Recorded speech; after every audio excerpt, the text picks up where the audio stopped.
The NASCAR Cup Series kicks off their official season with the 2022 Daytona 500, and we see a lot of chaos, a lot of craziness, and a crazy finish to end the Daytona 500. What's going on, guys? It's Daniel, and welcome back to our video. I just got done watching the 2022 Daytona 500, and I have to say that I'm very surprised how good this race was. Let's just go ahead and jump into the race. Before we go ahead and jump and talk about the race, a few drivers basically had to go to the rear of the field. Joey Logano had a backup car after crashing in his duel on Thursday, and Jacques Villeneuve, after having an engine change, I think on Saturday, he would have to go to the rear as well. And Daniel Hemrick, who failed 3 times, would also have to do a pit road penalty. He would have to go to the rear as well and have his crews ejected. And also Chase Briscoe would have to go to the rear as well. So, on the start of the race, you had Kyle Larson on the inside and Alex Bowman on the inside. And we basically saw the Fords really start working together going up to the high side. And the Fords were able to get up high, and Brad Keselowski was able to lead lap 1. And then for a while, we saw the train happen for the first 6 or 7 laps. And then on lap 7, we started seeing the low line begin to gain some speed on the bottom with all the Toyotas starting to work together. Kyle Busch, Christopher Bell, Mark Schick Jr., and Bubba Wallace, on those guys, they started working together, and they started getting a really strong one. And then Daniel Hemrick, who had to pit during there because of the bastard penalty at the start, he got put a lap down on lap 9, but he would not officially fall out of this race. And then we again see the back and forth. Basically, we see the train work for a little bit, and then the bottom would get a run, then the outside would dominate, and then the bottom would get a run. And then eventually we saw the bottom get a really big push, and Kyle Busch was able to get up to the front and hold the lead for a little bit. Then Brad Keselowski got the lead back, and then Kyle Busch got the lead back. And then we basically saw all the teams start coming down pit road. Among those was all the Fords really come down pit road first. Then these guys being like Ryan Blaney, Austin Cindric, Joey Logano, Todd Gillen, Michael McDowell, Chase Briscoe, Kevin Hartman, those guys, they had to come down pit road. And then all the Toyotas and basically the Chevys, besides Kyle Larson, they all came down pit road. A couple guys stayed out along with Joey Logano and Kyle Larson. But we saw a lot of guys come down pit road. And we saw Jacques Villeneuve actually spin coming down pit road, but had a really nice save. Of course, was racing in his first Daytona 500 ever. He had a really nice save, and no caution came out. And then the rest leaders, guys like Eric Jones, Kyle Larson, Joey Logano, they decided to come down pit road and take 2 tires and fuel only. And then the first official caution of the race came out on lap 41 between 2 separate incidents. Kaz Grala had a tire and wheel basically come out. The whole wheel assembly came out of the car, which is going to result in massive issues for the team, and the crew chief is going to get suspended for the next 4 races. Meanwhile, Chase Briscoe, he unfortunately checked going into turn number 1, and Austin ran into the back of him, and unfortunately for Chase Briscoe, he didn't really get damaged. Lucky for him. But unfortunately for him, he did get some damage, but luckily Chase Briscoe did not get a ton of damage. And then we saw some guys come down pit road, like Kyle Larson, Eric Almirola, to basically top off to try to get a little bit less fuel, while the rest leaders decided to stay out. On the restart of Kyle Busch on the inside and Joey Logano on the outside, and Kyle Busch was able to get the race lead. And then another caution would come out for debris into turn number 1 for Justin Haley, who basically had a wheel that unfortunately broke off his car. Justin Haley basically had a loose wheel, and debris from the tire unfortunately came out. We see some guys come down per row while the rest of the leaders decide to stay out. And then on the next restart of Kyle Busch on the inside and William Byron on the outside, and Kyle Busch is able to get the race lead. Then we started seeing the outside line work very well together, with William Byron on the outside able to clear for the race lead. And then we saw Harrison Burton jump up to the outside, and he was able to clear for the race lead. And then we would see, of course, Harrison Burton had the race lead. And then with 3 laps to go, the aggression really started picking up, and we saw the first crash take place with 3 laps to go in stage number 1. Brad Keselowski got a really big push on Harrison Burton. Too big of a push. Harrison Burton was getting really squirrely. He would basically come down to the racetrack and collect a bunch of cars. Harrison Burton, unfortunately, ended up flipping upside down on the backstretch, and this collected a ton of cars. William Byron also had a very big hit into the inside wall, and a bunch of other cars were collected. Among those were Kyle Busch, Christopher Bell, Denny Hamlin, Ross Chastain, Alex Bowman, and Brad Keselowski. Brad Keselowski didn't get a ton of damage. Denny Hamlin, Ross Chastain, and William Byron would all go to the garage. Christopher Bell would also go to the garage as well to get repairs. Unfortunately, most of them were out. Because of that, at the time, Martin Truex Jr. actually had taken a lead from Harrison Burton. He would come off the corner and win stage 1 under caution. And then we see Kurt Busch come down pit road basically to fix some damage because Kurt Busch actually did get a little bit of damage during the first caution of this race. We saw all the cars that had damage. They came down pit road. And then we saw the field decide to come down pit road with some guys taking field only, while Austin did 2 tires and everyone else took 4 tires. On the restart of Eric Jones on the inside and Ryan Blaney on the outside, and Ryan Blaney was able to take the race lead. And he basically dominated the next portion of the race. We all saw side-by-side racing for a little bit, and then eventually Phil got it sorted out with Ryan Blaney dominating the next portion of this race. And I think a lot of that was basically conserve the cars and make sure there was another big one due to the part shortage that's been going on in the sport. And then we kept going for a while, and then we saw the pit stops starting to take place. All the Chevys decided to come down pit road, and a couple of Fords decided to come down pit road as well. Among, like, we saw Austin Dillon, Daniel Hammer, Corey LaJoie, Landon Castle, those guys come down pit road, and they would come down. And then 5 laps later, we would see all the Fords that were still in contention. They came down pit road, and we saw Chase Briscoe make a ton of mistakes. And then on lap 108, we would see a ton of cars come down pit road, where Daniel Suarez, unfortunately, he would get a speeding penalty. And we also saw Chase Elliott, who we thought was going to be a major contender. He, unfortunately, would saw in his pit box. And then after this whole cycle came through, Brad Keselowski had the race lead and would dominate the next portion. And then Cole Custer, which really the broadcast never mentioned this, but Cole Custer, he had to come back down pit road for a second time to make sure he got fuel in the car. And Cole Custer was not very happy. And then we saw some great racing happen in the later stage of this race. Kyle Larson got a massive, massive run, and he was looking like try to pass Brad Keselowski for the race lead, but Brad was able to hold on. And then Kyle Larson actually got a really good run and was able to get around Brad Keselowski for the race lead for a lap. And then Brad Keselowski got a really, really good run and got back by him and helped Joey Logano as well. And of course, like I said, Brad Keselowski was able to get the race lead. Then Joey Logano a lap later got around them. And then we looked like Joey Logano was going to hold on and come off the corner and win stage number 2. But Chase Briscoe decided to go ahead and block Joey Logano and Brad Keselowski as well. And Mark Truex Jr. decides to make a really, really good move down the backstretch of turn number 4, coming off of turn number 4. And they had a side-by-side finish coming to the line, and Mark Truex Jr. hangs on and sweeps both stages and won stage number 2.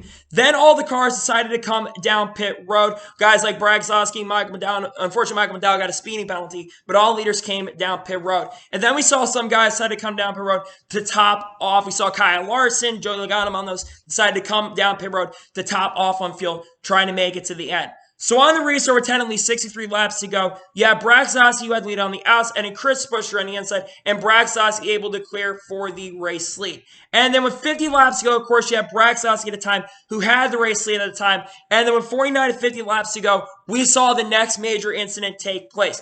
Tyler Reddick got really, really loose. It seemed maybe like he had an issue. No contact from a lot of people thought Jacques Villeneuve got into the back of him. It looked like Tyler Reddick broke loose. Nothing really Jacques Villeneuve can do. And Jacques, unfortunately, kind of got into him as well. And there would be a multi-car incident that ended up taking place. We would see Mark Truex Jr., Joey Logano, and Kurt Busch would all unfortunately get involved in the wreck as well. Mark Truex Jr. got a ton of damage, but luckily he was able to continue on. Joey Logano was also not very happy on the radio. We really never got audio from Joey Logano. We'll probably hear that on Radioactive. But he lost a couple laps and fell out of contention in this race. And after all that happened, we would see all the lead lap cars come down pit road with Chase Briscoe who took 2 tires, and Kyle Larson also had issues on pit road as well. And also we see Kyle Larson actually come back down pit road to top off, which is really, really good strategy.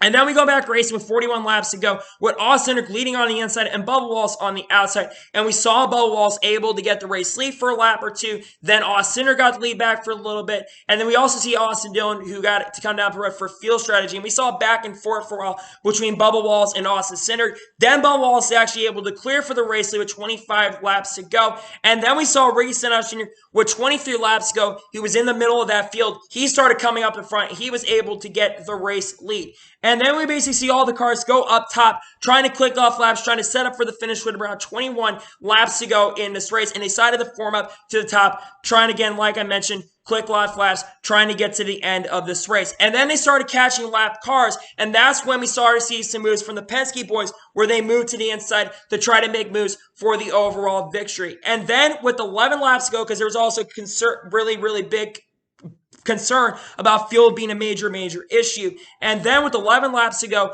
we would see the next major wreck happen. Kevin Harvick had a checkup for Chris Buescher, really slowed down the front stretch, and Kyle Larson got into the back of Kevin Harvick, and many cars would get involved in this wreck, including Kyle Larson, Kevin Harvick, Noah Gragson, Eric Jones, Todd Gillen, Chase Elliott were all involved. I think someone else was also involved in the wreck. I know people are going to blame Kyle Larson and some are going to blame Chris Buescher. It's just an accordion effect. Sometimes that happens. You really can't blame anybody for that situation. So I'm not putting any blame on anybody for that situation. Sometimes that is going to happen. Because of that big wreck, they decided to go ahead and red flag, but it's a very short red flag. And with technically 9 laps to go, they returned the race back to yellow. And then with 6 laps to go in this race, you'd have Ricky Stenhouse Jr., who would lead on the outside, and Austin Cindric on the inside. And Ricky Stenhouse Jr. got a good restart, but Austin Cindric was able to get back to the inside and was able to pass him. And then with 6 laps to go, once again, similar happened to Harrison Burton. Ricky Stenhouse Jr. would get spun off a contact from Brad Keselowski with 6 laps to go. And he went the outside wall really hard, and unfortunately collected Chris Buescher. And also Bubba Wallace got a ton of damage in that incident. And unfortunately, both, I think, Stenhouse fell out of the race. Chris Buescher, I think, continued, but he was, I think, a lap down at that point. And Bubba Wallace had some damage, and luckily, he was able to hold on. And then we get to the final restart of this race with Austin Cindric leading on the outside and Ryan Blaney second on the inside. And Austin Cindric got really lucky because Ryan Blaney kind of held back. For Austin Cindric, got a really good restart for the push from Brad Keselowski. We saw Austin Cindric come back down to the bottom in front of Ryan Blaney, and he got the lead. But Brad Keselowski got a really strong run and push from Chase Briscoe, and it looked like he had the race lead for a second. And then Austin Cindric got a really good push from Ryan Blaney. Coming into the white flag of this race, I believe you had Austin Cindric leading on the inside and Ryan Blaney on the outside. We saw a big block from Austin Cindric trying to go up and block Brad Keselowski, but Brad Keselowski gets a really strong run coming down the back. But Austin Cindric gets an incredible push from Ryan Blaney coming to the checker, and also Bubba Wallace. He gets a really good push to Ryan Blaney. As they come off the final corner of this race, we see Cindric basically have the lead for a second, then Bubba Wallace gets a really impressive run, goes to the inside, and we see a big wreck happen coming to the line with drivers like Brad Keselowski, Michael McDowell, and David Reagan also involved. And coming to the line, we see a photo finish between Austin Cindric and Bubba Wallace, and Austin Cindric holds off a hard-charging Bubba Wallace to pick up his first career NASCAR Cup Series victory in the Daytona 500. This is the second straight year that we've seen a first-time winner win the Daytona 500, and this also was the first race that Austin Cindric was driving a 2-car for Team Penske. Huge congratulations to Austin Cindric on winning the Daytona 500. He absolutely deserved it. He was up front the whole entire race. He really had been in the top 5 pretty much the whole entire going and was up front in contention all day long. Definitely someone that was an underdog, but also was really good in last year's Daytona 500. So major congratulations to Austin Cindric on winning this year's Daytona 500. I expected him to be good at the road course this year, but I did not expect Austin Cindric already in his first race in the NASCAR Cup Series, at least with the full time with Team Penske, to pick up that win. Technically, he's a rookie, so he absolutely deserves this race window, in my honest and sincere opinion. So huge and major sincere congratulations to Austin Cindric on winning this year's Daytona 500. He absolutely deserves it. And now we're going to go ahead and take a look at the results for this year's Daytona 500. So now let's take a look at the results of this race. Austin Cindric picks up his first career victory in this year's Daytona 500. Bubba Wallace finished his second. Bubba's second time he's finished runner-up in the Daytona 500. Bubba Wallace had a very strong car today. Ran top 10 and ran top 15 in the majority of this race. I'll be honest, I thought he was going to get around Austin Cindric and win the race. But a really good start of the year for Bubba Wallace and a really strong year for the second year, 23-11 racing. He was up front. He was a major contender. I thought he was going to be a threat to win. He nearly won this year's Daytona 500. But regardless of the second place finish, a really good strong start for the year for Bubba Wallace. He finishes second. Chase Briscoe finished the third despite having those issues early in the race. He bounced back to a top 5 finish with a much better start than last year as well. With a solid top 5 run, he finished third. Great run for Chase Briscoe. Ryan Blaney finished his fourth. Good run for Ryan Blaney. I'll admit, Ryan Blaney, I thought was actually going to win this 500. He was actually my pick to win. But he was up front all race long. Led, I think, around 30 or 40 laps. Had one of the best cars in this race. But wasn't able to get there at the end. But still, a good run for Ryan Blaney. He finished his fourth. Eric Almirola in his final Daytona 500. Much better start than last year. He finished his fifth. Great run from Eric Almirola. He avoided a couple of the major wrecks and comes back to finish fifth. Great run for him. Kyle Busch finishes 6th. While he has still not won a Daytona 500 yet at this point, a great run for Kyle Busch despite being involved in, I think, 1 or 2 wrecks. He bounced back to a top 10 finish, and a great run for Kyle Busch. He finished 6th in this year's Daytona 500. Michael McDowell finished 7th, even though he crashed at the end of the race. He finished 7th, another top 10. Good start here for Michael McDowell. He finished 7th in this year's Daytona 500. David Ragan finishes 8th. You know, the first time in David Ragan's race, I think, since 2020, and he has a really good run, crash at the line, but he finished 8th at this year's Daytona 500. Great run for David Ragan. Brad Keselowski finished 9th. I'll say this. I think Brad Keselowski actually had the best car, and I thought he, early in the race, was actually going to win. But I'll admit, Brad Keselowski was way over-aggressive in this race. He did not need to be as aggressive as he was, but he got a top 10 to start. I think that 6 team is going to be a team to really watch throughout this year, unless, of course, they get banned for the playoffs if there's those penalties that come really, really soon. But Brad Keselowski finishes in the top 10 regardless. Great run for him. And Chase Elliott finished 10th, rounds at the top 10. It was announced earlier today that Chase Elliott had signed a massive contract extension. We're going to talk about that later this week on the channel. But a solid top 10 run to start this year. A great run for Chase Elliott and good start to year for him. 11th place finish for Ty Dillon. Great run for Ty Dillon. Didn't really run into problems. Didn't run into trouble really. So good run for Ty Dillon and 11th position. Daniel Hemrick finished his 12th, saw a top 15 run for him. He was a lap down a majority of this race, but he bounced back to a 12th place finish. Good run for him. Mark Truex Jr., despite getting a ton of damage, he finishes in the top 15, which is better than a lot of the usual Super Speed races that he has. Good run for him. He finishes in 13th in this year's Daytona 500. Corey LaJoie with a top 15 finish. Not a bad run for Corey LaJoie. He was kind of outside the top 20 and top 25 most of the race, but he bounced back to top 15. Good run for him. And Kalana Castle, top 15 in the Daytona 500 with Spire Motorsports. Really wasn't a factor all race long, kind of hung back, but got up there with a top 15. Good run at the end of the day. And Chris Buescher with the damage, unfortunately, finishes 16th. Chris Buescher had a really, really good car. I thought he was going to have a chance to win the 500 this year. But a 16th place finish, he's definitely got plenty of time to recover. It's only one race, and they've got a chance to bounce back later this year. Cody Ware finished his 17th. Solid top 20 run. Rick Erb was really nowhere to be seen this weekend, unfortunately, but a 17th place run for him. Good run from his 17th. Daniel Suarez finishes 18th. Daniel Suarez, I thought, was blowing up. I thought he was having a major motor problems, but gets top 20. Not too bad. 19th place finisher Kurt Busch after getting involved in one of the early big wrecks in the race around 40 to go. It kind of unfortunately took him out, but he gets top 20 regardless and a little bounce back 19th. And Cole Custer finishes 20th after having those field pickup issues. He finishes in 20th. 21st place finish for Joey Logano. Joey Logano had one of the fastest cars in this race and probably could have a shot to win if not for getting involved in that wreck earlier. But he finishes 21st. Not a good day, but not a bad day.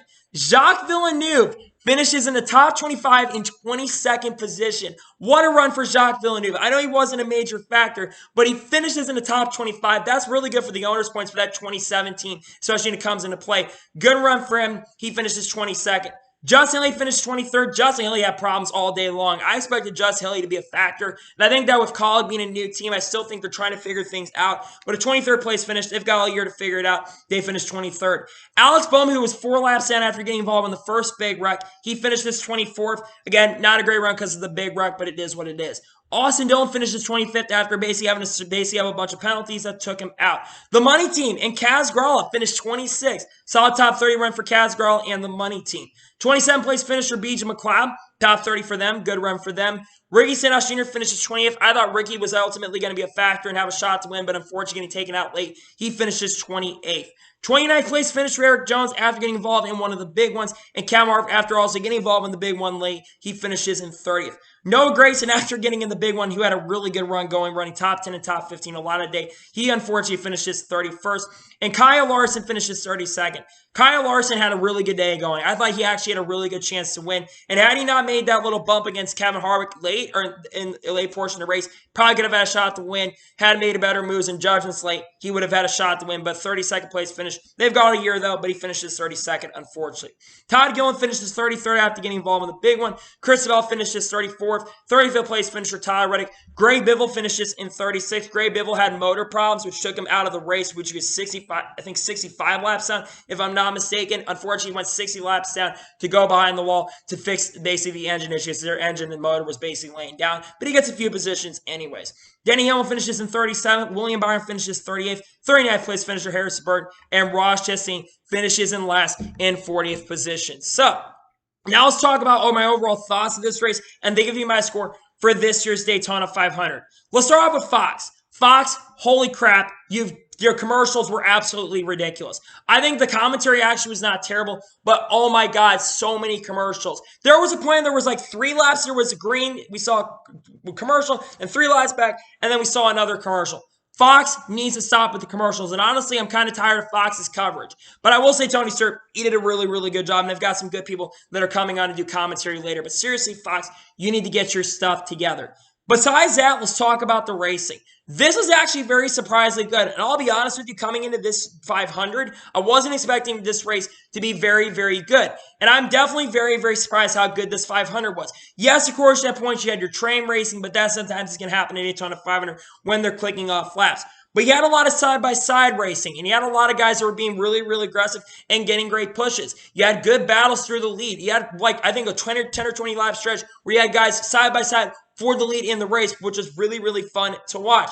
And on top of that, I thought that this race overall was really, really good and much better. And on top of that, you had a sold-out crowd for this year's Daytona 500. 150,000, I think, fans were at the track. And blue skies, no rain, which should be able to help out with this year's ratings for the Daytona 500. So what is my score for this year's Daytona 500? I'm going to give this year's Daytona 500 a 9 out of 10. I'm almost going to give it a perfect score. I thought it was a really, really good Daytona 500. It's not the best Daytona 500 I think I've ever seen, but it was still a really good Daytona 500 and way better than last year's Daytona 500. And especially with the new era of the next-gen car, I think a lot of people are going to be really happy with the next-gen car. Of course, they've got to fix some of those kinks when it comes to the tires. That's one thing I think NASCAR will need to adjust when it comes to those kinks, when it comes to the pinholes and stuff. But we'll probably see some of those changes maybe in the future. But I thought this race was really, really good. They put on a really, really good show. And I gave this race a 9 out of 10. It was a really, really good Daytona 500 in my honest opinion. So anyway, that is going to be my race review for the Daytona 500. I want to thank you guys for watching. Please subscribe to the channel, notifications to be notified when a video does go live on my channel. Follow me on Twitter, Facebook, and Instagram, and support me on Patreon as well. Let's get below for that and comment your thoughts on today's race. What are your thoughts on today's race? Let me know in the below. Let me know your score in the comments below. And congratulate Cindric on picking up his first career NASCAR Cup Series victory in the Daytona 500. Let me know that in the comments below.